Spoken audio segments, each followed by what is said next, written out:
All right, cool. So this is if you weren't able to be in class today, or just some review before you writing your FRQ. So FRQs are really easy. It's the easiest writing that you will do in any of your AP tests. It's the most boring, simple, straightforward writing that you are going to do. So just like yesterday where I talked about don't overthink your multiple choice and the words and just read the words for what they are, FRQs are going to be the same way. The process in which you will do them is through what is this the SOTA method. And it's just really quick, easy tips to make sure that you are responding in the best possible way, and it puts your answer in the best light to actually get the point. So what that actually will look like. So space, order, define, apply, synonyms at the end. You just don't use the word in definition. So SOTA. Here's what this means. So in the study guide here, right, practice FRQ. Big Pharma Drug Company is conducting a research of their new drug Attendomax to improve the note-taking behavior of college students diagnosed with ADHD. 50 of the students received capsules containing Attendomax, and other 50 received capsules which look the same but actually contain the drug Ritalin, which has been used for many years. All students attend the same series of lectures and have their notes collected afterwards. Notes are scored for completeness and accuracy. So this is exactly what a FRQ would look like on the exam in May. It's a paragraph or so of wording and basically what is the setting of the problem. And then it tells you what you need to then identify and apply whatever is in there. So we see, right, identify the form of research, experimental group, control group, independent variable, dependent variable, blah, blah, blah, blah, blah, blah, blah. So here, we'll do it this way, so then on our blank document. So, and then you have your response. So, SOTA. Space, order, define, apply.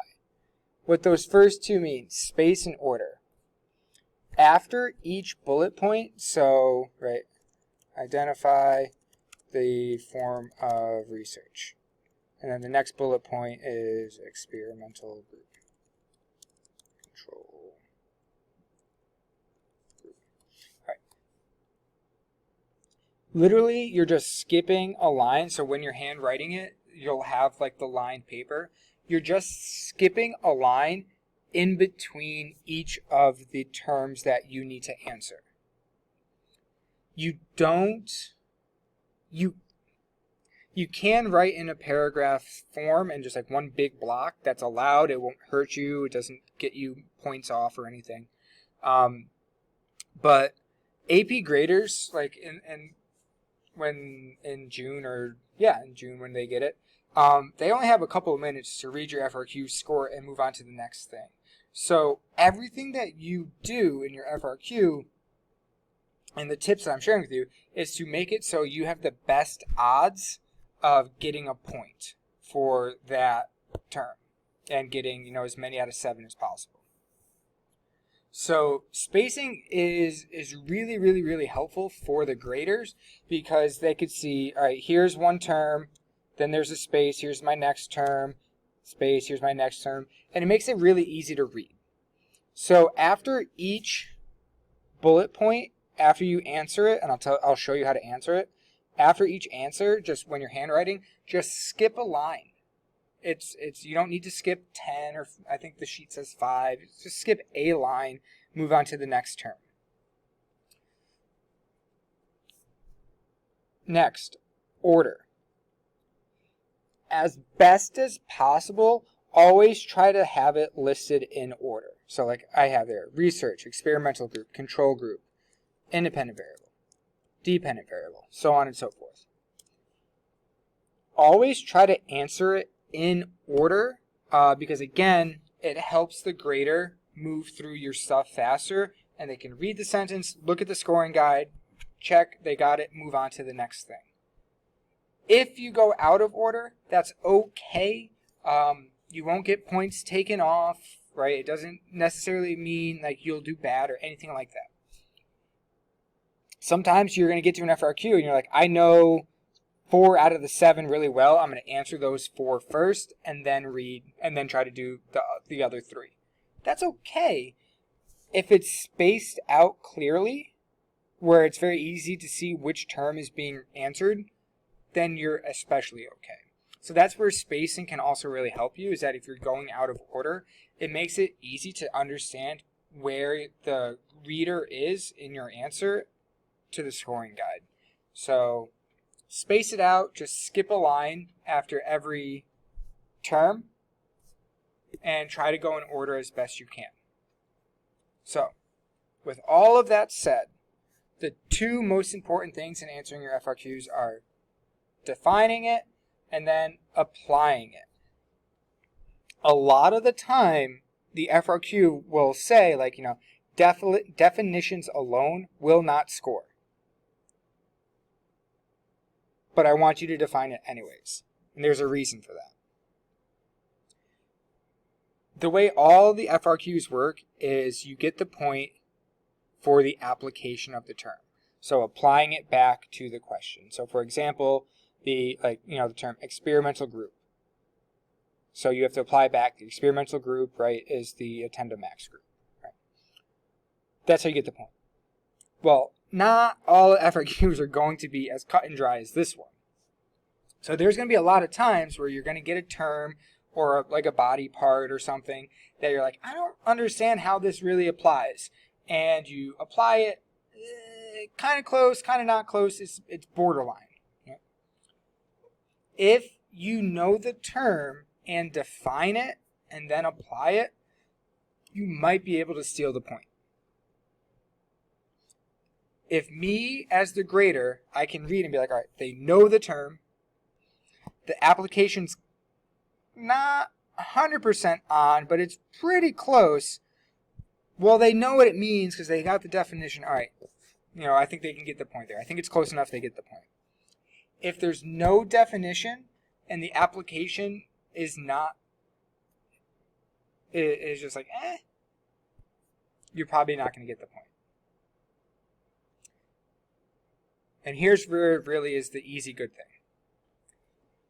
If you apply something wrong, so if I say the experimental group is the series of lectures, right? I'm just wrong, no point. Perfect. If you apply it wrong, nothing there, whatever. If you apply it 100% correctly, you obviously get the point. The middle ground. If you define it correctly and apply it so-so, you might be able to get it. If you define it wrong, but apply it correctly, you get the point. Because if definitions alone do not score, you can't be penalized for it. So, by defining the term, you can never ever hurt yourself, unless it says definitions count, but that's very rare at this point. So definitions can't hurt you, because you can define it wrong and it doesn't matter. But they can help you, because if you define it correctly and apply it, you might be able to snake a point. And that's really what it's all about. So always define and then apply your term, because it helps you get a point if your application is kind of weak. That's what it is. So, what does it actually look like in all of this? You just go term by term by term, and it's like 2 sentences per term, and it's, again, the most like boring, basic writing that you can do. So, for example, right, identify the form of research. So if this was my response, I could like label it, 1. You don't really have to label it, but sometimes it's nice. The form of research being used in this study is experiment. Epidemiology. Period. An experiment is blank, right? Define it. You then skip a line and move to the next thing. So experimental group. So it's kind of, I also have it up on the board here, but right, so define it, and experimental group is the group subjected to the independent variable, period. All right, just a very simple definition. All right, just something simple and straightforward. An experimental group is a group subjected to the independent variable. In this study, because now you have to apply it, the experimental is the group of 50 students that are receiving Attendo Max, period. Skip a line, go to the next thing, control group. That's it. That's your writing. There's no fluff, there's no extra stuff that you need to do. You define the term, you apply it to the situation, move on to the next thing. All right. A control group is X. In this study, the control group is, what would be the Ritalin, right? X. Boom. Skip a line, go to the next. That's FRQ writing in AP Psychology. It's very simple. It's very straightforward. It's boring. It's bland. But that's all you need to do. You don't need to add in any extra fluff or make connections to these random things. It's literally define the term that's given, apply it back to the situation. Everything, it's going to be about 2 sentences or so for each term. A sentence for the definition, a sentence for the application. If it's something that's larger, it might be a couple of sentences. But you define it and then apply it back to whatever the question is. It has to be in complete sentences. So you can do I numbered it, or you can do bullet points as you go along. As long as it's in a complete sentence, you're okay. But that's literally how you do your FRQ writing. Define, apply. Define, apply. Keep it in order. Skip a space between each term. That's FRQs in AP Psych. So